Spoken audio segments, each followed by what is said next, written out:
Hello everyone, my name is Kwamia Ross and today my message is called Laboring in Vain. Now, I saw this video yesterday that popped across my feed. It was this random YouTube video. And basically, it was about these two men. One was a Christian, one was an unbeliever, and they both were looking for jobs. They'd been out of work for a very long time and hadn't received a job. And so one of them kept praying and fasting and believing and trusting God to receive a job, but they never did anything proactively to receive a job. They did not go to interviews. They did not submit any job applications. And so the one who was an unbeliever, he would actively go to these interviews, put in applications. And so to make a long story short, the unbeliever ended up getting a job. And so the moral of the story was a lot of times Christians don't succeed because they don't put in the effort. They have faith, but they have faith without works. They'll pray and they'll wait for God to bring forth a miracle, but they won't do anything proactively. They won't bring any action, produce any action behind their faith to obtain the things that they desire. And so I understand that we're supposed to have faith with everything we do. We're supposed to have works. Our faith cannot just be alone, because faith without works is dead. That's what the scripture says.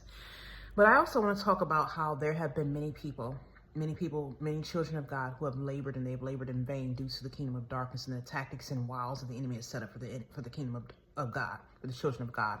And the Lord let me know this a long time ago, that the enemy was causing me to labor in vain. He's caused many of God's people to labor in vain. And so that's what I want to talk about today. Now, what is labor? I have the definition up here of labor, and I have three definitions. One is expenditure of physical or mental effort, especially when difficult or compulsory. Another one is a human activity that provides the goods or services in an economy industry, or to exert one's power of body or mind, especially with painful or strenuous effort.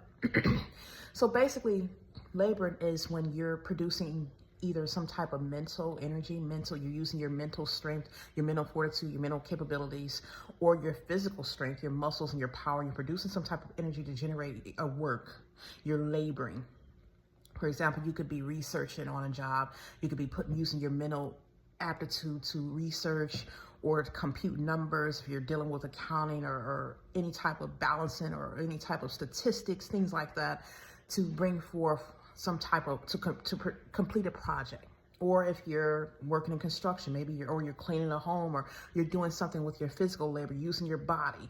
Many people who labor, they can labor to lose weight. There are people out there exercising. When you exercise, you're laboring. So whatever you do, if you're using any type of mental or physical strength, it's called laboring. And so as you know, in the Bible, it says that the laborer is supposed to receive the first fruits. I'm looking at the book of 2 Timothy chapter 2, verse 6. I'm going to read both the King James and the New International Version so you can really get the understanding of that. And it says, the husbandman that laboreth must be first partaker of the fruits. That's the King James Version. And the New International Version says, the hardworking farmer should be the first to receive a share of the crop. So if you know a farmer, when they go out, they plow, they work on the tractor, they plow and they plant seeds, they plow it, they work out in the fields. They can be out there early in the morning, they can be out there for hours every day. They work really hard, they get the animals together, they clean up the barns, they lay out the hay, they'll milk the cows, they'll slaughter or butcher the animals, and they get there, they work very hard. And so when they're plowing, they're putting forth the seeds and the effort, and they're watering, they're doing everything they can to make that crop grow out of the ground. They're spending probably even months of labor into producing the crop. They're supposed to be the first partaker of that crop. That means they have put in the hard work. They have put in all the hard work. They have utilized their strength. They have endured. They have labored. So they're supposed to receive the fruits, the first fruits. It's just like, for example, if you have a job and you're working and you work at a company, you can probably work 40 hours, a traditional work week, or maybe you're putting in a lot of overtime, you're working 50 or 60 hours. You're going to receive of the fruits of your labor. That paycheck, when it comes, your salary, it's going to be signed over to you. It's going to be deposited into your bank account. You get the first fruits of that labor, because of that harvest, because you're the one who labored for it. And so then you can decide what you want to do with it, who you're going to pay, who you're going to give money to, and that's how that works. So as you see, and it says in the Bible, those who labor are supposed to receive the first fruits. But God's people, the kingdom of darkness, has caused God's children to labor in vain. And the reason why is because, you know, in the Bible, it says the thief comes to steal, kill, and to destroy. So the enemy wants to steal the fruits of our labor. The enemy wants to destroy our labor and our hard work so that we don't have it, so that we don't reap anything. The enemy wants to hijack. The enemy wants to take you. He wants to take your life. He wants to keep you from producing fruit in a harvest for God. And as you know, a lot of us, and when we're in the kingdom of God, those of us who belong to Christ, we labor for God. We're laborers also. When we do God's work, we're laboring for him. I'm going to read here the book of Matthew, chapter 9, verses 37 through 38, and it says, Then saith he unto his disciples, The harvest truly is plenteous, but the laborers are few. Pray ye therefore the Lord of the harvest, that he will send forth laborers into his harvest. So as you see here, it says here that we as that Jesus said unto his disciples that there's a harvest out there, meaning there's a lot of work to be done. As you think about a harvest, you have to plow the harvest, you have to get it together. There's so much out there. You have to basically get the fruit and take it where you need to take it. The harvest is meaning there's work to be done. There's laborers that's needed to tend to the harvest. And so basically what Jesus was saying, the harvest represented the lost souls, the people who needed to be out of captivity, the people who need to be free from bondage, or the people who need to hear the salvation or the testimony, the people who need to be healed or delivered or whatever it is that the laborers were supposed to do. So Jesus was telling his disciples the laborers are few, meaning there wasn't many to tend to the work, but there were many people out there who had need of that work, meaning they would benefit from it. So as you know, we're in the body of Christ, we're also laborers. And what I'm doing right now for you, ministering to you or speaking a message, this is called laboring. There are preachers out there who labor. There are evangelists who labor. There are people who might sing songs, and they're laboring. Anytime you have a message or you're sharing your testimony, you go out there, even if you share a testimony with a neighbor or you pray for someone, you're laboring for the body of Christ. So we're laborers as well, and we're supposed to receive of the fruits of our harvest, meaning the benefits that come with being laborers. We're supposed to receive of that. But like I said, there are people who are part of the kingdom of darkness who are set out to dissuade your efforts, to try and discourage you, to get you to give up, to get you to basically stop laboring. They don't want you to benefit from the labor. They want you to become frustrated. Imagine if you're working on your job and you're working and your boss has not paid you yet, and you're working every day and weeks go by and you're wondering why I haven't gotten paid. It's like you become frustrated. You don't want to continue working. If you're not going to receive of the fruits of your labor, you're not getting paid for, you don't want to continue working. So that's what the devil does. He uses agents, satanic agents, or people on assignment who are influenced and controlled and manipulated by the devil, and they will come and hijack the fruits of God's children, the fruits that belong to them. Those who have labored, he'll come and hijack the harvest. And so this is why we have to continue to pray over our labor. We have to continue to pray over the works of our hands. It says in the Bible, the works of our hands shall be blessed. We are not supposed to labor in vain. We are not supposed to continue to labor and not receive the fruits of our labor. We're supposed to be rewarded. As you see here, it says that those who have planted, they're supposed to receive of the first fruits. They're supposed to be partakers of the first fruits. So we have the right to tell the thief to loose our things. We have the right to rebuke the thief, to bind up the thief, and to cause him to repay. Because they're not supposed to be taking our labor, our fruits of our labor. And as you know, I posted on this channel quite a few times where I have labored in vain. And see, for example, when I started this YouTube channel, about 3 years ago, and I have over about 800 videos, almost 900 videos on this channel. And when I first started this channel, the Lord gave me the idea to start this channel because he wanted to use me to bring people out of bondage by shedding awareness and bringing enlightenment on what the kingdom of darkness we're doing, the way Satan would use his wiles to basically oppress God's children. And so the Lord wanted me to talk about how the enemy would put people in bondage. He wanted me to let them know and share my experiences. And so he also had a means for me to gain money. As you know, I talked about before, I could not work at traditional jobs because I would have all these spiritual attacks, and a lot of these jobs, again, they're part of the kingdom of darkness, and they did not want me on the jobs. And the Lord said I had no right being at those jobs anyway. So he wanted to pull me away from that. So he gave me the idea to make my own money. He said he would provide for me. As you know, the Lord is our Jehovah Jireh. He will provide all of our needs. And so since I could not work a traditional job, and since they were destroying my vehicles, when I had my car, I would do Lyft and Uber and Amazon Flex and DoorDash and Instacart, and they would just destroy my vehicles. They kept breaking down. Even when I get it fixed, it will keep breaking down every time. And so the Lord was letting me know these are spiritual attacks. They're breaking it down so I cannot work. They did not want me to have any money. And so, as you know, when you're not part of Satan's kingdom, they try to cut you off. There were satanic agents who were hired and on assignment to try and keep me from having money. They wanted to oppress me to the point and make me suffer so badly that I would just end up leaving God and going over to Satan's kingdom, but it did not work. And so they kept attacking everything. They kept attacking my work, my jobs, kept attacking me on the jobs, kept attacking my vehicles, attacking my children. And so the Lord was like, just stay at home. Don't work. Don't get a job. I'll provide for you. And he told me to write these books. He told me to start the YouTube channel. He told me to do a lot of things, start businesses and everything. They blocked it. So I was laboring in vain. And so the Lord had already let me know that people were putting up veils around this YouTube channel because they did not want people to be free from bondage. They did not want people to be aware of the tactics and the wiles and the schemes that the enemy has used. And they did not want me to make any money. They did not want me to generate an income. So as I had this YouTube channel, I have been diligently making videos. Like I said, I have almost 900 videos on here. I started my YouTube channel about 3 years ago, and there have been people who have similar channels, Christian channels, and they talk about God, and I've seen them start their channels, and they only had their channels up for about a year, some less than a year, and they already have thousands of subscribers, and they have tons of views to the point where they can now generate revenue off of their YouTube videos. And I still have not gotten to that point because they have blocked everything and stifled it. And so this is what they do. They will cause your work to be frustrated. They will cause you not to continue to labor in vain. And so all of my hard work was in vain, but I look to God because, see, God is a rewarder. He said that he will restore the years of the cankerworm, the locust, the palmer worm, the caterpillar, all that they have devoured. He will restore and replace that. So this is why we have to continue to trust in God. He's not going to allow people to get away with what they have done. There are people who have actually hijacked our things also so they can steal it for themselves. There are people who will cause you to labor in vain so they can steal the hard work of themselves. I talked about this again before. As you know, a few days ago, I posted a video on my channel where I was running, and I posted that to show you all that I was putting in all this hard work and effort because I've been running now consistently for a year and on and off since about 2010 when I first wrote my fitness book. And so I had already lost about 100 pounds 3 times, and the Lord was letting me know. People kept transferring their burdens from me, putting their fat on me, buying themselves to my soul. And every time I would run, it's like I could not keep the weight off. And I would notice myself now, I've been working out consistently for about a year running, and I was not really losing the weight. I would see myself toning up. I would see myself getting smaller. But then a couple of days later, I would see all this fat all over me again. And I would see where my legs, my thighs were toned, but then all of a sudden they would be real big and flabby. And I had no muscle definition despite running sometimes for an hour, 2 hours in a day, about 5 days a week. I was burning about 800 to 15 to 1600 calories. And see, God gave me the strength and ability to do this.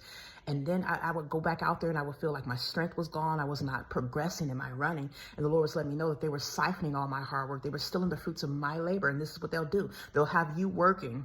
They'll have you laboring, and then they'll come and take it. They'll take your hard work and your effort, and they'll steal it. And this is how people gain their things. They gain things by taking out of you, even versus someone who's on a job. If you've noticed, there are people, or the Lord was bringing it to my attention, people were stealing from me when I was on the jobs. They were stealing my knowledge out of my brain. And this is where you have people who slacked off when they were in school. They might not have paid attention. They might have been like the class clown. They were the type of people who did not want to study or read a book. And so when they get off to college, they want to go to college. All of a sudden, they don't have the knowledge and the brains, or they don't have the mental fortitude because they didn't build up that type of mental stamina while they were in school, and they slacked off, or they might have smoked and their brains were, their brain cells were destroyed. And so they could not concentrate and learn and focus when they got to school. They might have learning disabilities, and they'll hijack your brain. They'll put you on an altar. They'll do certain things and do spells in a spiritual realm and swap your stuff and cast their burdens upon you. And so now you're losing your knowledge, you're losing your abilities, and you can't finish school. Or sometimes you'll become burdened. You can't finish school. And that's what the Lord let me know a long time ago when I was going to school. And it's like, I cannot finish no matter what I tried. And I did like 2 years of college, but I never had a degree. And it's like, this is what he was showing me. This is what happens. People will take your vocabulary. They're taking your skills. You're taking your comprehension, your focus, your knowledge. And this is what they do. These are people who are either slothful. They cast their burdens upon you. They don't want to bear their own burdens, but they want to have you labor in vain. Now you put in all the hard work, but they're reaping the benefits and fruits of all your labor. And another way they do that, they're taking people out here, taking even your beauty. I talked about it before with my skin. They'll take my skin. 1 minute I have youthful looking skin. The Lord tells me to work on my face, work on my health. I'll eat healthy. I'm in shape. My skin will get all clear and nice, and I'll have this youthful, vibrant looking skin. The next thing you know, I'm looking all aged with big, dark under eye circles under my eyes, hands all wrinkled up. And these are people who were casting their burdens upon me, caused me to labor in vain, stealing. They were taking my DNA. They would scratch me in the middle of the night, send demon spirits. They would put out spells. The Lord was letting me know they were putting out spells. Like they would have me on an altar making voodoo. Sorry, the video had cut off. I had ran out of space. But yeah, they would put me on an altar. And the Lord said they had me on an altar. And yeah, I'm just telling everything now. People get tired of me talking about it. And you say, I mean, I'm going to keep talking about it. If there was not constant attacks by the kingdom of darkness, I know many of you have been on an assignment. They have agents on assignment. And so you see these cupcakes right here? I might eat the whole thing, because they put me on the altar. They'll transfer perverse spirits upon me. They'll put their gluttoning spirits upon me to the point where I'm eating healthy. Normally, I don't hardly eat. I don't have much of an appetite. I used to be able to go days without eating because God would have me do spiritual fast. Then it got to the point where I was doing intermittent fasting every single day. And I can go hours before I really have my first meal, wouldn't even be hungry. And I could work out in the morning and be okay and don't eat my first meal until the evening. And it's got to the point where some days when I know people are binding themselves to me or casting their burdens upon me or putting spell work, doing spell work on me, all of a sudden I'm just eating constantly and eating a bunch of junk food when I normally don't eat junk. So yeah, like I said, it might look grotesque, but I don't have any shame anymore. I don't have any shame. I get on here and I expose because I'm tired of hiding. I'm tired of suffering in silence. A lot of times people speak out because we're tired of suffering in silence. We're tired of you doing what you want to do, doing the work of Satan so you can get your money, so you can get your promotion, so you can get your success, and you're destroying other people. And you destroy people. This tastes disgusting. I'm just making a point here. But just as you might think it's disgusting for me to sit here and eat this cupcake, they say a little antagonizing things. You don't think it's disgusting for me to sit here with fat all over my body that don't even belong to me after I work out? When I sit here and work out and I know how my body's supposed to look, but you who don't work out and transfer your burdens from me because you want to do everything in your power to drive God's people insane. And that's why I sit on here. That's why I sit on here and I expose, I make these videos. This is why God had me expose and make these videos, because there's many of his people who are not as vocal as I am, who probably don't even know what's going on, can't speak out. They have no way of speaking out. And they have been suffering for a long time. I used to be so hurt at God because I sat here like, I just think, Lord, why are you suffering me like this? Why? Because when I didn't understand what was going on. I just knew that I sat here and I had to be fat for them. I had to be ugly for them. I had to be bald-headed for them. Yes. They destroyed my hair, as you can see in this video. My hair been came out a long time ago to stop growing when God had me on a journey to grow my hair. And all the effort and labor I put into growing my hair, taking care of my hair, they destroyed that, had me laboring in vain when it came to that. And the Lord had me, he actually let me hear what they were saying. They were speaking spells over me. And I would hear people saying, they would say, oh, your hair ain't gonna grow. Your hair ain't gonna grow. Saying stuff like that. Calling me ugly, putting up videos and mocking me, talking about, oh, stop eating cake. I don't eat cake. You eat cake. But they would mock me. After they put their burdens from me, or after they put their little curses on me to make me ugly or unattractive, to snatch all my eyebrows off my face, to rotten my teeth out, to have me with my skin all messed up, melasma, dark spots, took my skin complexion, Lord, to let me know that these are dark-skinned women who don't like how dark they are, who think they're unattractive and ugly because they feel they can't get a man or whatever, and they transfer all their melanin into me because they don't like themselves. And then they go back and call me ugly. They call me bald-headed. Yeah, I'm bald-headed. You're right. I'm bald-headed. I'm fat. I'm black as hell. I'm ugly as hell. Yes, I am. I don't have no eyebrows on my face. My teeth are out. I look old as hell, like you say, but you did it. You did it. This reflects what you have done to me. This reflects what you felt about yourself. That's why you had to project it onto me. So I don't feel bad about it anymore. Yes, I felt hurt at first because I'm like, wow, I have to walk around here poor as hell in poverty. I have to walk around here with no money, no education, no car. I have to sit around here with nothing. I have to sit around here overweight, no obese, no matter how much I get up and work out. And this was not me. I was always an ambitious person. There are many of God's people who are suffering, and I didn't understand why God was allowing me to go through this until he showed me that there are many of his children who are suffering. And they can't do anything about it. These people have taken advantage of his people. You've caused his people to labor in vain. You have destroyed his people. You destroyed the lives of his children so you can have your things. And yeah, I might be raw cutting your face because, see, I don't filter nothing. Why should it be filtered? Because when we go through it, it's not filtered. We don't sugarcoat anything. You put me through this. So you need to look in the face of what you have done. You need to look at the raw cut, which you have done. Destroying people's lives. You have destroyed the lives of people. You have destroyed people. They have no livelihood, but you can have your stuff. You can have your nice little body. You can be in shape. You can pose out here like you a princess with looks don't even belong to you. You can look good, go out here and get you a man. You can go out here and get married. You can have a career. You can have a business. You can make your 6, 7, 8, 9 figures or whatever the heck you making. You can have your nice luxury cars and travel all around the world and have the best of things that life has to offer while you put other people in captivity and bondage. And there is a price to pay for all of that. So you can call me fat. You can call me a fat ass. That's what you call me. Excuse my language, but that's what they call me, a fat ass. Knowing that I was never fat. Knowing that I've always worked hard, I got up but you put your slothful spirits upon me. You transfer your gluttony to me. You put your fat upon me no matter how much I work out because you didn't want nobody else to like me. You didn't want nobody else to want me. Men, the Lord let me know men who put me on altars because they didn't want me to move on. Women who were jealous of me. Tons of them, people who just wanted to, who were working for the kingdom of darkness, who wanted their rewards. And so they worked for Satan because Satan wanted to destroy me because he felt I was a traitor. All these different things.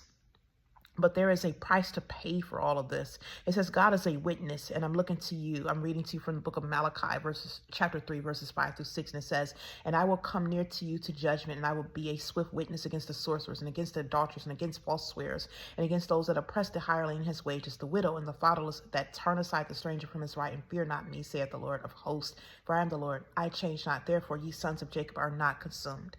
And I'm also going to read here a parable of the wicked husbandman. And see, there was a parable that Jesus Christ gave his disciples in the Bible. And I'm reading from the book of Matthew, chapter 21, verses 33 through 41. And it says, "Hear another parable. There was a certain householder which planted a vineyard and hedged it round about and digged a wine press in it and built the tower and let it out to husbandman and went into a far country. And when the time of the fruit drew near, he sent his servants to the husbandman that they might receive the fruits of it. And the husbandman took his servants and beat one and killed another and stoned another. Again, he sent other servants more than the first, and they did unto them likewise. But last of all, he sent unto them his son, saying, They will reverence my son. But when the husbandman saw the son, they said among themselves, This is the heir. Come, let us kill him, and let us seize on his inheritance. And when they caught him, and cast him out. Then they caught him and cast him out of the vineyard and slew him. When the Lord therefore of the vineyard cometh, what will he do to unto those husbandmen?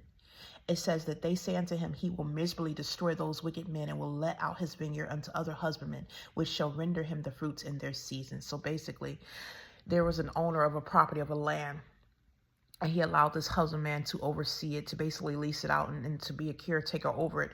And he sent his servants to get of the fruits and resources that came from this land, but the wicked husbandman would not share with them. He would not give what belonged to this husbandman, what belonged to this owner's servants. And they basically robbed them, killed them, took their lives. And then when he sent his own son, his own heir, they did the same to him. They destroyed him, murdered him, and took his inheritance. And so that's basically showing how men on this earth have kept people from having access to things that God has created, God's resources, everything that he's put in this earth. They have stolen things out of and kept the resource and hoarded it up for themselves, kept only a small amount for certain groups, but did not allow any of God's children to partake of it. And so they have destroyed things, even taking things out of God's children that he put inside them, taking their own things out of them, their DNA, their talents, their gifts, their skills, everything. They have hoarded everything for themselves. So God's going to come back and destroy the wicked husbandman. He's going to destroy those who have dispersed of it, these who are holding these elite positions and giving assignments to keep people from having things, people who belong to God, taking the share that belongs to God. Look at me. Destroying our beauty. Look how dark I am now. Look how unattractive I am. Y'all took everything. You took everything. And you might get tired of me saying, talking about I'm a narcissist, sending little videos and your little, what do? Your little covert messages. Oh, she's a narcissist. Oh, what's a narcissist? Is the person who thinks that you have rights and entitlement to someone else's things, to think you could do whatever you want to someone else. You could take whatever you want from another human being that belongs to them, and that you get to have everything to yourself, and that no one can do anything or say anything about it, that you get away with whatever you have done. That is a narcissist, and that is a self-centered person. That is a delusional person to think that you could do wrong to other people and get away with it, but nothing's supposed to be done unto you, that you're supposed to be respected. But it says in the Bible to treat others the way you want to be treated. It says, be not deceived, for God is not mocked. Whatsoever man soweth, that she will also reap. And there are many of you who are walking around who have stolen things from God's people, who have stolen from other people, who have cast your burdens upon other people. You have done things to destroy their children, but you won't want anyone to hurt your family and your children. You won't want anyone to take anything from you. You want to protect your property and your children, everything that belongs to you. You want to guard your things and bear arms to protect your stuff, but you steal from other people and you cause them to labor in vain. You take their hard work and their effort and their labor. You think not one care about it, but let someone do those things to you. See, God is a just God. And yes, it takes him a very long time. He's a very long-suffering God, which you take him for granted for, but he will avenge his children of their adversaries. It says it in the word. So you might get mad at me for saying it. You might get mad because I'm exposing all this, because I come on here and I show you. Yes, I come on here and I show you all. You look at me, laugh at me because I can't get my hair done. I don't have any money. But you took all. God, you kept me from having money. Like I said, they kept God's people, caused us to labor in vain, blocked up our books, blocked up our gifts, blocked up everything, kept us all off of your jobs, didn't want us working on your jobs, attack us on the jobs, everything you have done. See, God has seen everything. And this is why I gonna get on here. You might think it's a little bit extreme, but what's extreme is what you have done to us. It's extreme is what you have done to destroy his people. Beautiful people, talented people. Yes, I was one of them. Very attractive, very nice looking young woman. Very talented, very intelligent, and you destroyed me. You destroyed many of God's people like this. Many. And he loved you so much, he gave you a chance still. And you still hardened your heart. You still refused to repent. You still stiffened your neck whenever he told you to make penance, to make right to the people you've wronged. And so when God comes back and you see yourself facing destruction, like I said before, you can't blame anyone but yourselves. So I just finished off 2 cupcakes, and this is ice cream. And like I said, every time they put the burns on me, I'll sit here and just keep eating junk. I don't really eat food when they do this. It's like, when they do this, it's more like a death attack or something, like some type of spell that they put upon me. And this has happened before, where they'll have me sit here and binge on junk food, or it's like I can't stop eating junk and I won't eat any real food. Or if I eat real food, it won't be much, but it'll just mostly be like junk. Like I'll binge on junk food after not eating any junk or not having any desire to eat any junk. And all of a sudden they will put this, they just bind these people to me and they cast spells on me. They have me on the altar. You might think this stuff is crazy. This stuff is real, but I don't care anymore. Like I said, I mean, I've been praying and fighting and nothing's been done about it. They continue to have their way with me and until they're destroyed. Nothing's going to be done about it until God comes back and destroys them or does what he's going to do with them. But in the meantime, I sit here and I'm going to stop laboring. Why should I keep getting up, putting in the hard work and the effort, working hard, disciplining myself to eat healthy, to eat right, working out every day, and I'm tired of it. I'm tired of working out and there's nothing to show for it. I'm tired of putting in the effort for everything. And these people continue to keep destroying me and casting burdens from me, casting burdens from my children. And it's covered up. So I'm going to enjoy my ice cream. And if you don't like it, you think it's disgusting. Yeah, it is disgusting. It's disgusting to do these things to people. It's disgusting to put out spells and death spells, because last time I did this, I feel like I was gonna have a heart attack. And this is what they're trying to do. They put out spells on people to try to take their lives, try to take them out of here. So I'm just exposing all this stuff on this channel. I really don't care.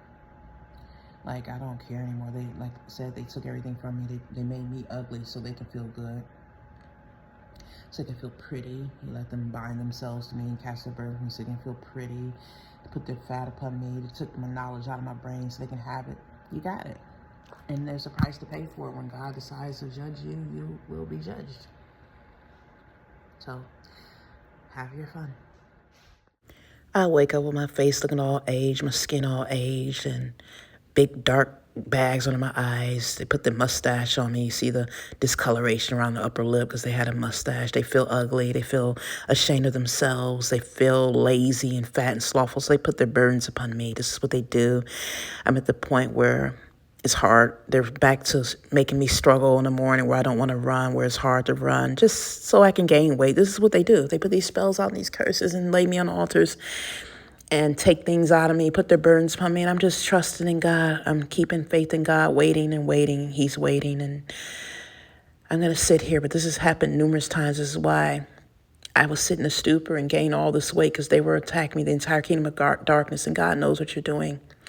And every man will be rewarded according to their works. I'm just letting you know this now, every man. So when you cry out for compassion, remember what you've done to me and many of God's children.